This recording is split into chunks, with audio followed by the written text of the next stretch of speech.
WorldARCvu, everyone. My name is Bob McDavitt and I'm from MetBob.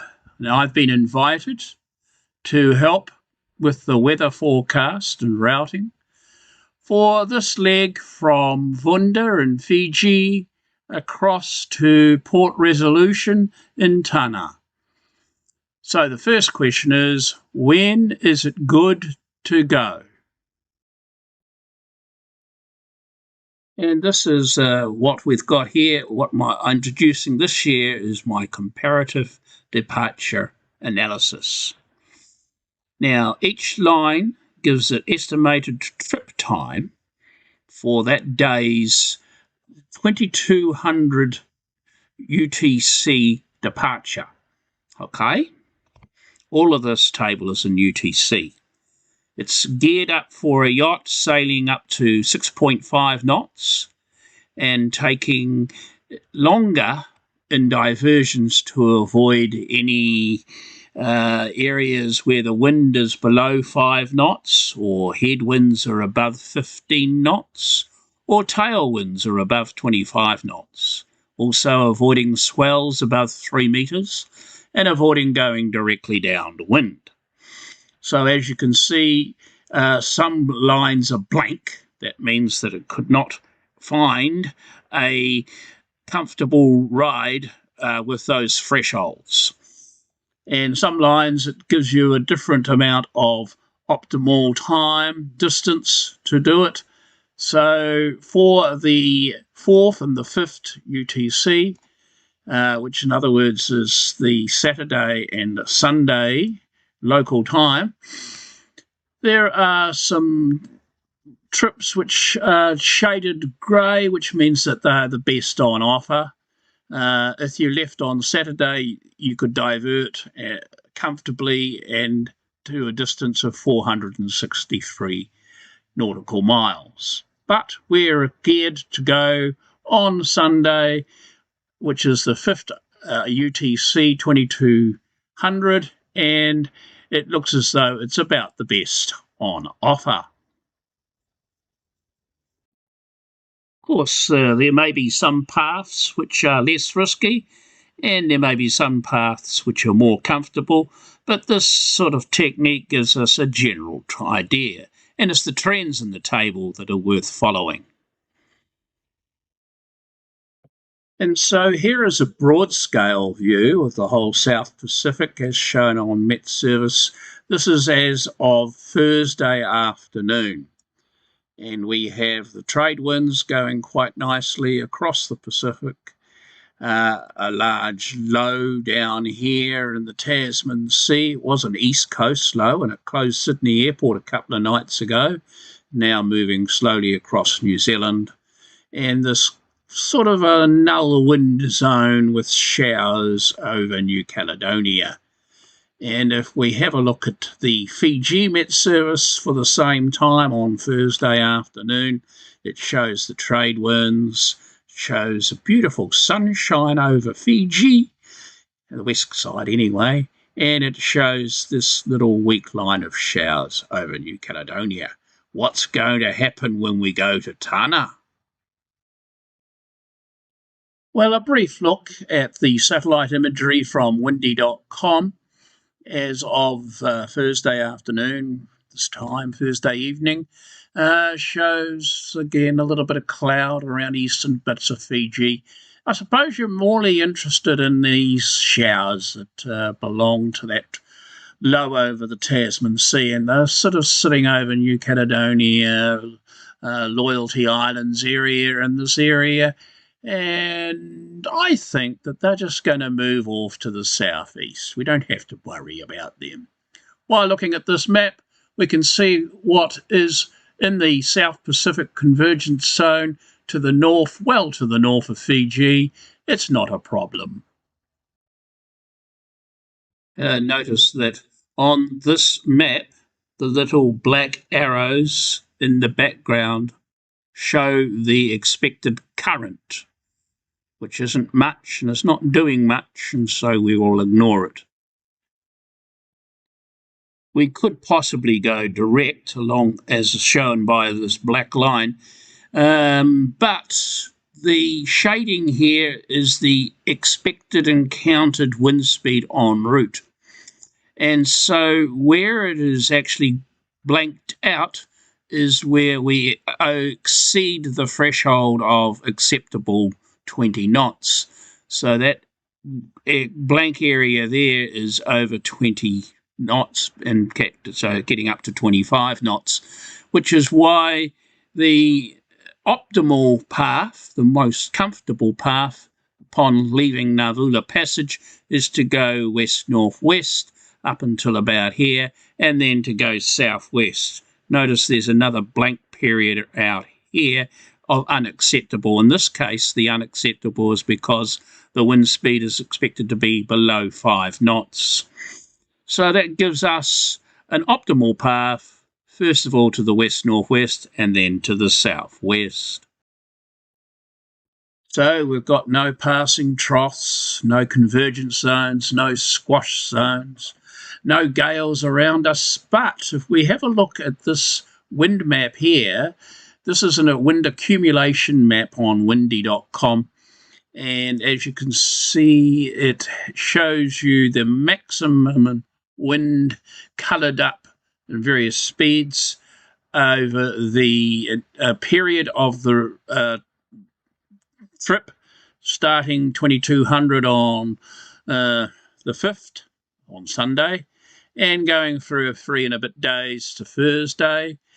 And sure enough, there are some red patches here, which is getting into 20 to 30 knots as a maximum speed at some stage during those 3 and a bit days.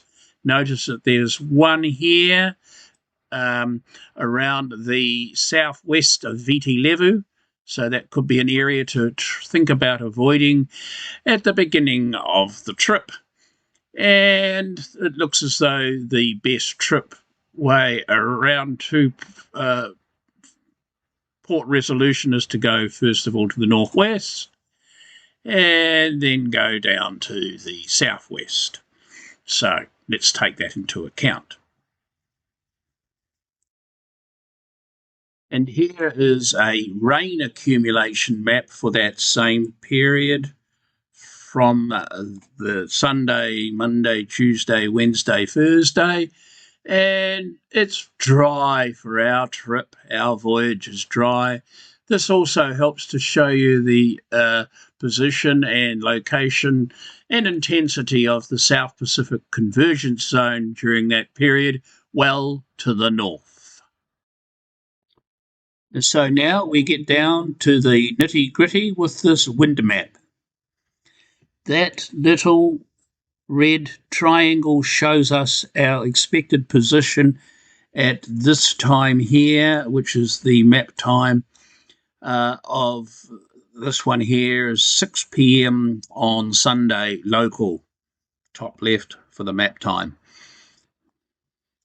The yellow area around here is beyond the threshold of our comfort, over 25 knots, and that's why we go first of all west-northwest as far as 17 south, 175 east, and then we go west-southwest to 17.5 south, 172 east, and finally southwest towards Port Resolution.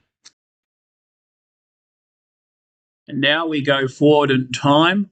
Watch this red triangle move along the path as we go through each 6-hour time step.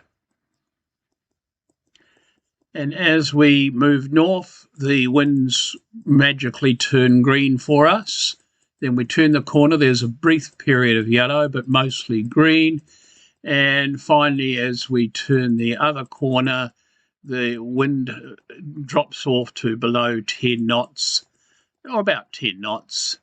And we have a fairly smooth reaching conditions all the way to Point Resolution. As we approach Tanna, the winds start to drop below 5 knots, or 5 knots or below, but there's no way we can avoid that. That blue area, that lull zone just keeps increasing as we go. And now here is the swell map showing us the swells. The direction of the swell is shown by the big arrows, and the significant height of the swell in meters is color coded. So this greenery area here is all above 2 meters, and the blue areas are below 2 meters. This is the start time here at 2200:05 of July, and here's the triangle showing us where we are at the start. And as we go through the voyage in time, we can see that the 2 meter zone magically disappears as we move across. So a little bit of 2 meter swell around the when we're near but 17 to 17 and a half swell south, but that's all turning blue below 2 meters, and as we approach Tanna we move into a zone of even below 1 meter swell. How is that for life? Oh, we've run out of swell altogether now, and then we arrive in Tanna. Estimated arrival time is around about 1700 UTC on Wednesday. That's Thursday dawn. And so here is a graph of the voyage. It's between 2200 on the 5th, which is close to 0000 on the 6th, Sunday, and it lasts until Thursday dawn. 3 days, 18 hours trip. The air temperature is in green, going up and down night and day. The gusts and the wind increase soon after the start as we try and avoid the strong winds off the southwest of Viti Levu. And then they gradually decrease as we move towards Tanna. The barometer is up and down each day and night on a diurnal variation. This is a summary of the voyage. This is my voyage analysis table. It does require a little bit of explanation. So on the left-hand side are the minimums of all these observations, expected encounters, and on the right-hand side are the maximums. That means that in the middle we have the medians. So that means that we can divide things up again into a 25 percentile and a 75 percentile. Half the time, the forecast encounters are expected to be between the 25 percentile and the 75 percentile. Gotcha. Now I've put a box around the median expected wind speed of 14 knots. And the true wind angle, will be mostly sailing, will be about 130 degrees. So that's about good, 130, 140, 15 knots or so. Now looking at the maximums, the maximum wind is likely to be encountered as 22 average knots. Gusts may be 50% higher. And that means that the apparent will be only up to about 17 knots. The true wind angle might go around as far as 163 degrees. Remember, we're avoiding going direct downwind. And the apparent is fairly similar to 157 degrees. I'm using polars for a yacht that can go up to 6.5 knots. And on this particular voyage, we managed to get up to 6.4 knots. The median speed of the yacht is about 5.5 knots. We are deliberately avoiding any swells over 3 meters, and the highest swells we're expected to encounter are around 2.2 significant meters. Most of the time, the swell will be about just less than 2 meters. The true wind angle and true wind speed table, don't worry too much if it looks a little bit like gobbledygook, But basically, we will expect the winds to be below 10 knots just 13% of the time. We will expect the winds to be above 20 knots just 13% of the time. And so that means that for 75% of the time, the winds will be between 10 and 20 knots. Now, if we look at the wind angles, we will not be doing any beating at all. We won't go upwind, 0%. We will experience maybe 13% of the time with wind angles about more than 150 degrees. So that means that most of the time we'll have wind angles between 50 and 150, and we can divide them up into 13% with 10-knot winds and none of them with 20-knot winds. So 75% of the time we'll be having beautiful conditions of less than, with wind angle between 50 and 150 and wind speed between 10 and 20. Heaven, green. If we have a look at the apparent wind angle, that shifts about a bit further. It's less and also less around. So the numbers are different. So that's the apparent wind is what you feel, and the true wind is what's actually happening. Anyway, don't worry about that too much.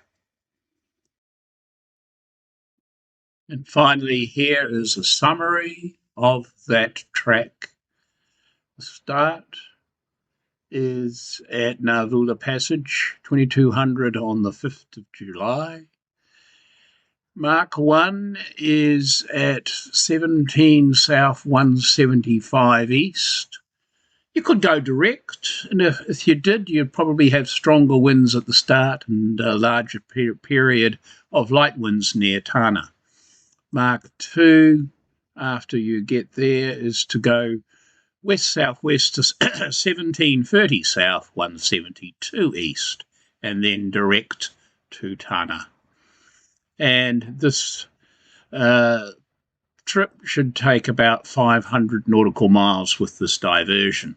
3 days, 18 hours, arriving dawnish on Thursday.